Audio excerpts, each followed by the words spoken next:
In today's class we will talk about it, how to speak English. So here, some students, कुछ students होते हैं वो कहते हैं कि सर हमने English बोलना है, but they don't know where should they start and how should they start. So here I have brought some tips for them अगर वो English बोलना चाहते हैं और सीखना चाहते हैं. So here some tips are given that you should follow them in order to speak English correctly and perfectly. And what I believe is you should not start from tenses वगैरह और parts of speech शुरू मत किया करो, because that's not something good. So here आपने अगर आप English सीखना चाहते हैं तो आपने शुरू कर देना है हमेशा sentence से. अब sentence होती क्या है? This is something which is logical and which should be learned. तो हमने ये सीखना है कि ये sentence होता क्या है. तो यहाँ पर मैं sentence की तारीफ में बताता चलूँ कि a sentence is or can be a word or group of words. Means that sentence क्या होगी? या तो एक लफ्ज होगी या अल्फाजों का मजमुआ होगी, but there is a condition for it. लेकिन इसके लिए एक शर्त है कि सेंटेंस में हमेशा जो मीनिंग होगी ना वो कंप्लीट होगी. जो मीनिंग सेंटेंस देगी आपको वो कंप्लीट मीनिंग देगी, आपको कन्वे करेगी, जो मैसेज कन्वे करेगी वो फुल मीनिंग करेगी. So that will be called sentence. तो मतलब या लफ्ज या अल्फाजों का मजमुआ जब होता है और meaning is given full, so you will call it sentence. और तब आप इसको सेंटेंस करोगे. मतलब सेंटेंस में हमेशा जो हमारा काम होता है वो फुल मीनिंग के साथ होता है. वो इसके साथ नहीं होता कि ये अल्फाजों का मजमुआ है या एक लफ्ज है. You don't care with that. So here for example अगर मैं कहूँ कि कम, seat, stand. Now these are some words that we have, ये सब एक लफ्ज से बने हैं, but still we call it sentence because of the meaning. Meaning is clear and full. अगर मैं आपको कहूँ कि sit तो आप बैठ जाओगे, अगर मैं कहूँ कि stand तो उठ खड़े हो जाओगे. So why? Because meaning is fully conveyed. Similarly, as per over there group of words. तो group of words मतलब आपने अल्फाजों का मजमुआ बना देना है. लाइक फॉर एग्जाम्पल अगर मैं कहूँ कि Ali speaks English, so here आप यहाँ पर देख सकते हो कि इस सेंटेंस में तीन अल्फाज है हमारे पास. एक तो अली है, स्पीक्स है और इंग्लिश है. तो इन तीनों अल्फाजों को मैंने गेट टुगेदर कर दिया and the meaning is clear. With the meaning is clear I will call it sentence. Now there is another concept. एक दूसरा सवाल ज़हन में उठता है कि यार ये सेंटेंस हम बनाते किस तरह है. तो आपने उसके लिए पार्ट्स सीखने होंगे. Parts of sentence. तो सेंटेंस के जो हमारे पास पार्ट्स है वो 4 है, लेकिन इस वीडियो में हम सिर्फ 3 पार्ट्स की बात करेंगे. एंड जो बाकी वाला 4th पार्ट है इंशाल्लाह इन द नेक्स्ट वीडियो वो फिर मैं आपके बना के दूंगा. That's not a big deal. So here we are going to start. Sentence की जो पहले पार्ट होता है वो है वर्ब, जो I am sure that most of students know it better, but if you don't know so let me clear about verb. कि verb है क्या. So it shows an action or state of being. Let me underline it. इसको underline इसलिए करिए because in this video इस पर मैं बात नहीं करने वाला. तो हम सीखेंगे verb कि verb हमें दिखाता है action. अब action क्या होता है? action जो होता है ना, इसमें हम to use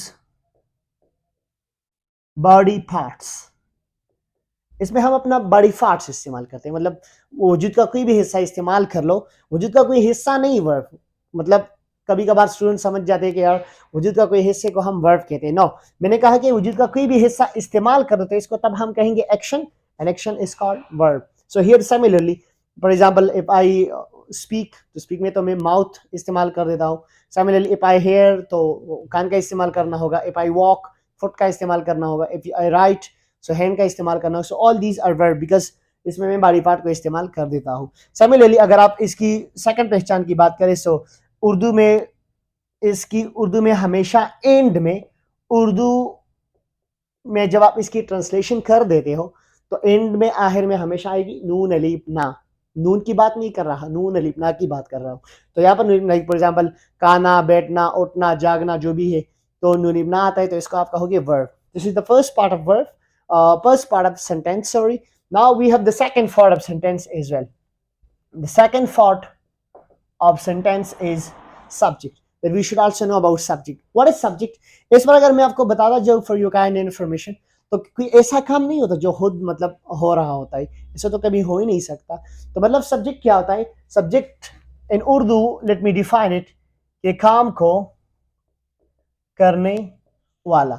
मतलब जो शख्स काम कर रहा हो उसको आप सब्जेक्ट कहोगे, और जो काम है काम को आप कहोगे वर्ब। यहाँ पर मैं लिखूँ कि काम को हम कहेंगे वर्ब और काम को करने वाले को हम कहेंगे सब्जेक्ट।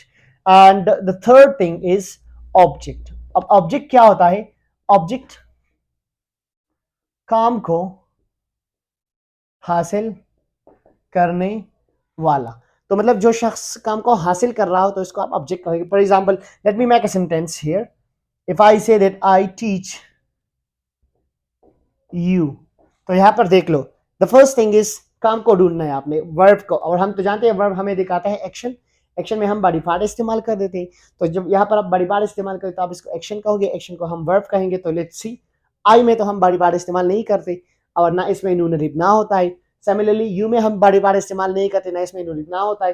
तो यहाँ पर टीच की बात करें, टीच का मतलब होता है पढ़ाना। तो इसमें हम बॉडी पार्ट का इस्तेमाल भी करते हैं, क्योंकि मैं कब से यहाँ पर टीचिंग कर रहा हूँ तो मैं अपने बॉडी पार्ट का इस्तेमाल कर रहा हूँ, मुंह से बात कर रहा हूँ, लिख भी रहा हूँ, तो मैं बॉडी पार्ट का इस्तेमाल कर रहा हूँ।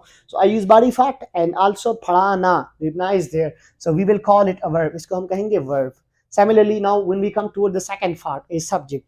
तो यहाँ पर काम को कौन ऐसा शख्स है जो काम कर रहे हैं? तो आप देख रहे हो कि मैं यहाँ पर काम कर रहा हूँ तो मैं खुद को आई कहता हूँ, तो यहाँ पर ये बन गया सब्जेक्ट, क्योंकि काम को करने वाले को हम सब्जेक्ट कहते हैं। यहाँ पर ऑब्जेक्ट की बात हो रही है, तो ऑब्जेक्ट तो हम जानते ही है कि object is the receiver of an action. काम को जो हासिल कर रहे हो, तो आप एक्शन आप ही हासिल कर रहे हो, तो आपको मैं कहूंगा object. So here finally I got the concept that English speaking is all about S V O. अगर आप ये कंसेप्ट जानते हो, एस वी ओ मतलब subject, a person who does the action, and verb in action, and object the receiver of an action. तो जब आप काम को करने वाला, काम को और हासिल करने वाला को जानते हो, मतलब एसईओ फार्मूला को जानते हो, so your speaking will be automatically good and you will speak English correctly and everything will be fine. But one thing more, यहाँ पर इस पर this much is parts are clear here that sentence क्या है, sentence के कितने parts है। तो यहाँ पर मैंने just 3 parts कर दिए। इंशाल्लाह in the next video I will tell you that in parts का आप इस्तेमाल किस तरह करोगे। अगर मैं प्रेजेंट की बात कर रहा हूँ तो वर्ब कौन सा लगेगा, अगर पास्ट की बात कर रहा हूँ तो वर्ब कौन सा लगेगा। In the next video I will teach that. But first thing is for that video, for the next video, you must watch this one video before, because it's really important कि आपको verb के बारे में इल्म होना चाहिए, subject के बारे में होना चाहिए, ऑब्जेक्ट के बारे में होना चाहिए, सेंटेंस के बारे में बेसिकली होना चाहिए। So English speaking is all about this formula. And inshallah, tomorrow I will make another video about using this formula, how do we use it. Till then, take care. Allah Hafiz.